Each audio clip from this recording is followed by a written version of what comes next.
वहीं छत्तीसगढ़ के भानु प्रतापपुर उपचुनाव में सबसे बड़ी परीक्षा बीजेपी की होगी। सीधे तौर पर पार्टी के दिग्गजों की प्रतिष्ठा दांव पर है।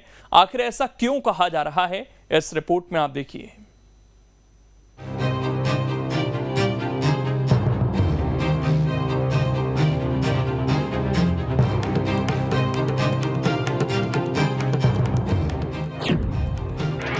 भानु प्रतापपुर में बीजेपी की परीक्षा, पार्टी के दिग्गजों की बचेगी प्रतिष्ठा। भानु प्रतापपुर की लड़ाई कांग्रेस के लिए साख का सवाल तो है ही, लेकिन उससे ज्यादा बीजेपी के लिए परीक्षा की घड़ी है। या यूं कहें कि बीजेपी के दिग्गजों के लिए यह उपचुनाव प्रतिष्ठा का सवाल है। हार जीत से दिग्गजों के कद का भी फैसला होगा। अब सवाल है कि आखिर इसके पीछे क्या वजह है। तो दरअसल 2018 के बाद से अब तक 4 उपचुनाव हुए, इनमें से सभी में कांग्रेस की जीत हुई। ये 5वां उपचुनाव है। भानु प्रतापपुर बस्तर संभाग में है। बस्तर बीजेपी मुक्त हो चुका है। ऐसे में बीजेपी के पास बस्तर में एंट्री के लिए बेहतर मौका है।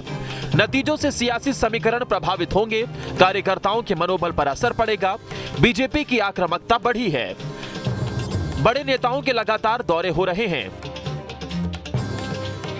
नतीजों से लोगों के जुड़ाव का पता चलेगा। आक्रामकता से फायदा है या नहीं, ये पता चलेगा।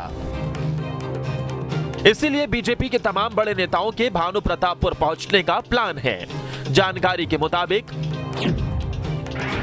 21 नवंबर को ओम माथुर रायपुर आएंगे। प्रभारी बनने के बाद ये पहला दौरा है। कोर ग्रुप के साथ बैठक करेंगे। भानु प्रतापपुर की रणनीति पर मंथन भी करेंगे। देखिए, हर चुनाव प्रतिष्ठा का चुनाव होता है। भारतीय जनता पार्टी इस चुनाव को दम से लड़ेगी और चुनाव जीतने के लिए लड़ेगी। पूर्व के जितने उपचुनाव हुए, वो उपचुनाव भी अगर फेयर होते तो भारतीय जनता पार्टी को सफलता मिलती। खैरागढ़ का चुनाव उदाहरण है कि मुख्यमंत्री को 6 दिन मुकाम करना पड़ा। मीडिया के माध्यम से देखा कि आदिवासी समाज भी फिरकों में बंटा हुआ है।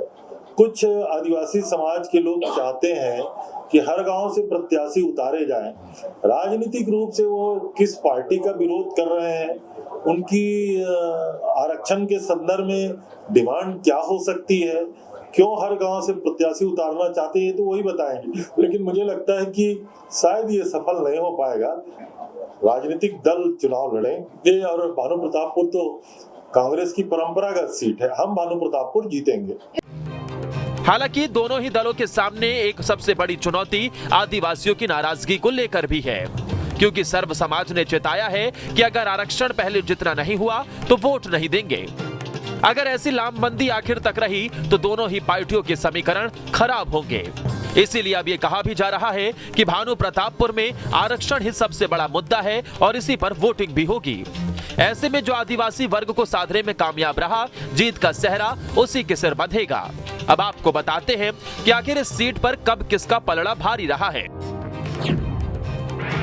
तो दरअसल राज्य गठन के बाद 4 चुनाव हुए। 2 बार कांग्रेस तो 2 बार बीजेपी को मौका मिला। 2003 और 2008 में बीजेपी को जीत मिली, तो वहीं 2013 और 2018 में कांग्रेस जीती। इस सीट पर मंडावी परिवार का प्रभाव माना जाता है। अब उपचुनाव में ट्रेंड क्या रहता है, ये बड़ा सवाल है। छत्तीसगढ़ के भानु प्रतापपुर में होने जा रहे उपचुनाव में भारतीय जनता पार्टी की प्रतिष्ठा दांव पर लगी हुई है। कारण ये है कि अभी तक जितने उपचुनाव हुए हैं उसमें लगातार कांग्रेस की जीत हुई है। ऐसे में माना जा रहा है कि अगर भानु प्रतापपुर उपचुनाव जीतते नहीं हैं तो बीजेपी के कई दिग्गज नेताओं की प्रतिष्ठा खराब होगी। माना यह भी जा रहा है कि और भी बदलाव देखने को मिल सकते हैं, क्योंकि जितने बार भी उपचुनाव बीजेपी हारी है उतने बार छत्तीसगढ़ भारतीय जनता पार्टी में कई परिवर्तन किए गए हैं।